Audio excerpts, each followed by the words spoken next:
The Arab Spring was an event that brought about the end of various dictatorships and sparked several civil wars throughout the Arab world, such as in Libya and Yemen. Syria as well was thrown into tumult at the outset of the Arab Spring, creating the present decade-long struggle for the future of Syria. From 2011 to today, the war has raged on as Bashar al-Assad seeks to maintain his regime from a variety of rebels and invaders.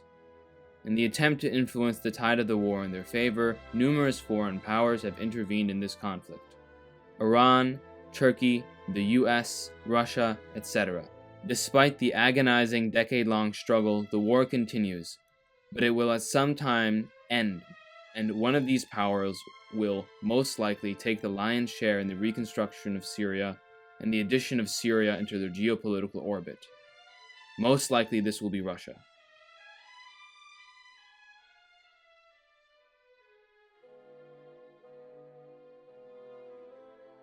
Russia supported Assad against Western intervention even before they intervened themselves. Before the Russian intervention into the war, Russia vetoed 16 resolutions in favor of the Assad regime at the United Nations Security Council. For example, in 2014, a referral to the International Criminal Court was rejected by Russia. And in September 30th, 2015, Russia furthered its support of the Assad regime by intervening in the conflict on behalf of Assad. So why is Moscow supporting Damascus? Geopolitically speaking, this support is hard to explain. Russia took a stance that was not only against the US, but more importantly against the governments of the Arab and Muslim world.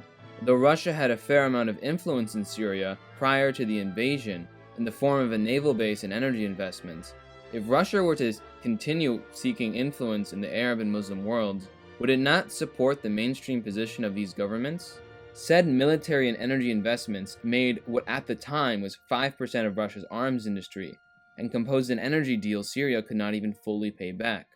These do not seem worth the isolation that comes with defending the Assad regime. Adding to this confusion is that Russia did not draw the same line against other Western interventions into these types of civil wars, notably Libya, where they did not veto the UN mandate for intervention. Making this mess even more confusing is that at the outset of the war, Moscow was not even all that committed to maintaining the Assad regime. They flirted with what was then called the Yemen option, where Assad would step down and be replaced by someone else from his regime, and Moscow's position would not be threatened. As with most things in history, this support can probably be attributed to many things. Putin sees the Middle East as a place that is inherently authoritarian, saying, "Look at a map of this region. There are monarchies all around. What do you think they are? Danish-style democracies? No. There are monarchies everywhere, and this basically corresponds with the mentality of the people, as well as long-standing practice. Thus, since a stable Middle East is the thing most global powers desire, he naturally thinks that Arabs can only be governed peacefully under the boot of authoritarianism." There is also a historical tie to Syria which holds some of the last Russian geopolitical gains in the form of the aforementioned naval base made during the Soviet era. For Putin, who sees the collapse of the Soviet Union as a great tragedy, these holdings are important. Moscow also sees a great threat from the jihadist activities in Syria, hoping to quash the spread of Islamist radicalism to the North Caucasus, which gave them trouble during the Chechen insurgency. Moscow also is reluctant to allow Western democracies to determine what does and does not constitute a legitimate regime. Despite not preventing intervention in Libya, Moscow was very upset by the end of Gaddafi's rule. The establishment harshly criticized the president at the time, Medvedev, for not doing more to curb Western hegemonic expansion.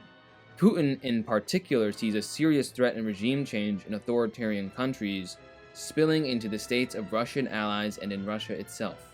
Whatever combination of these reasons, Russia drew a line at Syria and then tried to make sure no other nation would cross it when it intervened in 2015 at the request of the Assad regime. It is much easier to describe why Assad accepted Russian intervention.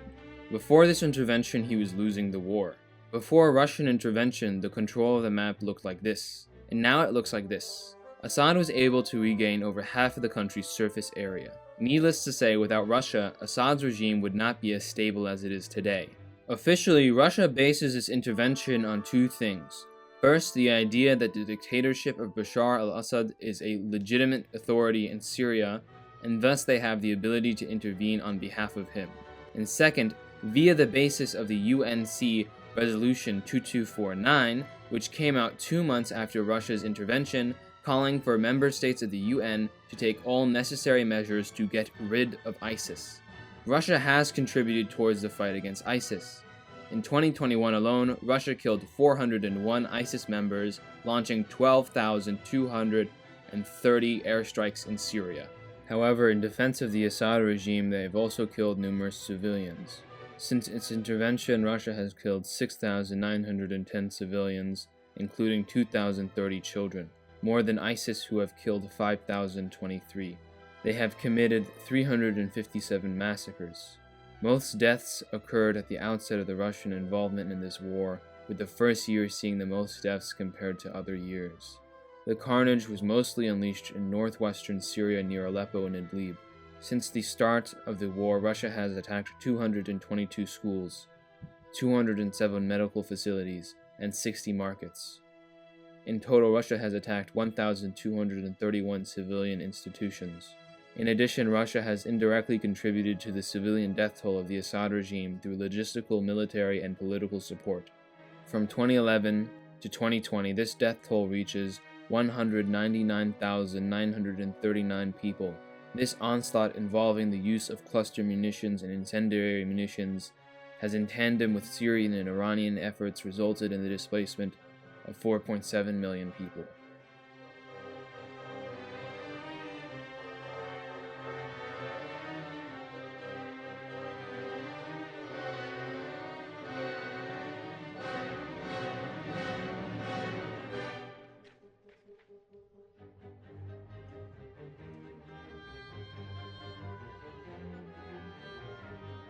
As of now, the civil war has slowly begun winding down, and this is reflected in a few regional developments. Interpol has rescinded some restrictions on the Syrian regime. Jordan has fully reopened its border with Syria, and the United Arab Emirates has sent in its foreign minister to meet with Assad. The region senses that Assad will remain in power and thus have begun to allow some thawing in terms of their relationship to his regime. In 2021, the war saw its lowest death toll of 3,746 people in a year. The end of the war is near, and the future of Syria will soon be determined. The role that Russia will play in that future will be especially important, even in comparison to other regimes that have intervened in pursuit of keeping Assad in power. Iran and Russia have been involved in a miniature Cold War in Syria, vying for more power in the region. In 2021, this Cold War took the shape of Russia attempting to recruit militia members away from the Iranian payroll, offering 240,000 Syrian pounds for those who assist Russia, double what the Iranians are offering. Turkey, on the other hand, has continued its friendship with the Kremlin, conducting 66 joint patrols with them. Besides the area controlled by the Syrian Democratic Forces, a militia group rebelling against Assad, Russia and Assad have control of the majority of the country.